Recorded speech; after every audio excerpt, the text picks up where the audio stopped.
Corduroy by Don Freeman. Corduroy. Corduroy was a bear who once lived in a toy department at a big store. Day after day, he waited all the other animals' dolls for somebody to come along and take him home. The store was always filled with shoppers buying all sorts of things. No one assumed he wanted a small bear in green overalls. Then one morning, a little girl dropped eyes straight into Corduroy's bright eyes. "Oh my, look was the very bear I always wanted." "Not today, dear," her mother sighed. "I spent too much worry already. Besides, it doesn't look new." He lost the button on his new shoulder straps.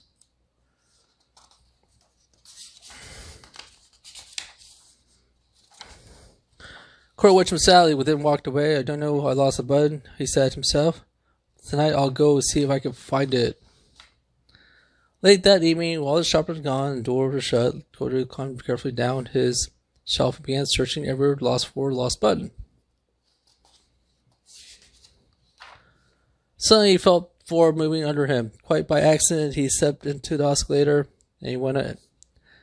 Could this be the mountain? I think I've always wanted to climb a mountain. He stepped off the escalator to reach the next floor, and there, before his eyes, an amazing sight. Tables, chairs, lamps, sofas, rows and rows of beds. He must be in a palace. I guess I've always wanted to live in a palace.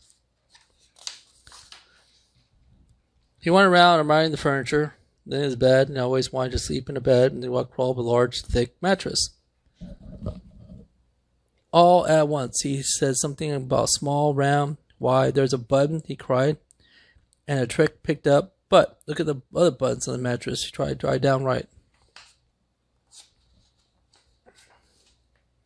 He yanked the pull on both paws and pop! Off came the button off the mattress. Pop!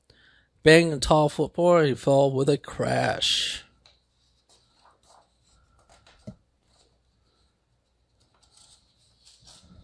Corduroy didn't know, but there was someone always awake in the store that night. Watchman was moving around the floor, and he heard a crash. Now in the world was that? Someone must be hiding around here. His flashlight was under the cover sofa of his bed until he came to the biggest bed of all. There was two fuzzy brown ears sticking up under the cover. "Hello. How'd you get upstairs?" The watchman tucked Corduroy under his arm and carried him down the escalator. He set him on the shelf, Toy Story, and the other animals and dolls. Corduroy just walked up and first came into the store in the morning. There, looking at him, a wide, warm smile, the same little girl he had seen before. "I'm Lisa. And you're going to be my own bear. Last night I counted what I've saved in my piggy bank, and my mother said I could bring you home.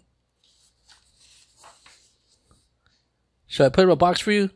"Oh, no, thank you." She carried him home in her arms. She ran all the way up 4 flights of stairs into her family's apartment and straight in her own room. Corduroy blinked. There was a chair, a chest full of drawers, alongside a big-sized bed. Right size for him. The room was small, nothing in the enormous palace in the department store. This must be home. I know he's wanted a home. Lisa sat down with Corduroy and helped her lap, began a new button and overalls. "I like to think you will be more comfortable with a shoulder strap fastened."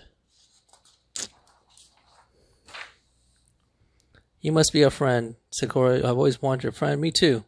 He gave him a big hug.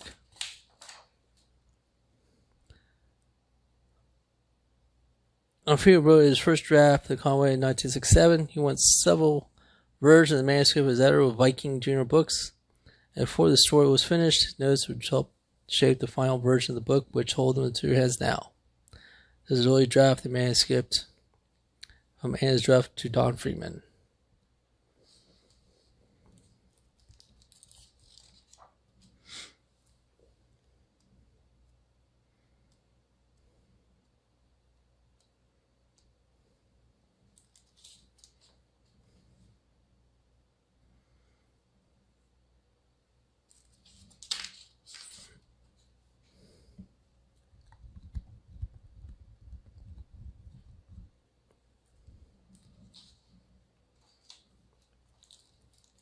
Cool.